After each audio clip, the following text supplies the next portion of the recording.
కార్డియాలజిస్ట్‌కి, interventional కార్డియాలజిస్ట్‌కి difference ఏంటి sir? కార్డియాలజిస్టులు majority of కార్డియాలజిస్టులు ఇండియాలో అయితే ఇంటర్వెన్షనల్ కార్డియాలజీ చేస్తారు. ఓకే. అంటే కార్డియాలజిస్టులు అందరూ ఇంటర్వెన్షనల్ కార్డియాలజిస్టులు కాదు, కానీ అందరు ఇంటర్వెన్షనల్ కార్డియాలజిస్టులే. ఓకే. సో ఎండి డిఎం చేయటాన్ని డిఎం అనే డిగ్రీ కార్డియాలజీలో ఉంది. మన ఇండియాలో ప్రత్యేకమైన డిగ్రీలు ఫర్దర్గా ఎవాల్వ్ పూర్తిగా కాలేదు, కానీ అంటే ఇంటర్వెన్షనల్ కార్డియాలజీ అని సపరేట్ డిగ్రీ లేదు.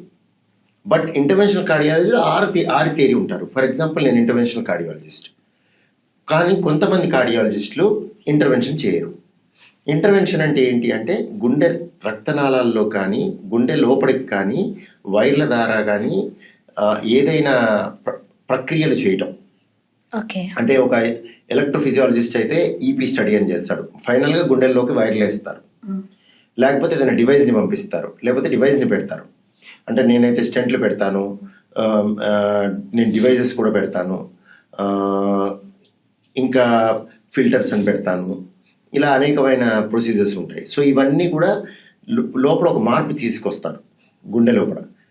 అది కట్ చేయకుండా, కొయ్యకుండా చేయి దగ్గర నాడి ద్వారా రేడియల్ ఆర్టరీ కానీ, లేకపోతే కాలు దగ్గర తొడ దగ్గర ఉన్న గ్రాయిన్లో ఉన్న ఫిమరల్ ఆర్టరీ అని కానీ, వీన్స్ సిరలు ఫిమరల్ వీన్ కానీ, అట్లా అనేకమైన ప్లేసుల నుంచి సిరల నుంచి కానీ దమనుల నుంచి కానీ గుండెకి వెళ్ళి గుండెలో మార్పులు తీసుకొస్తాం.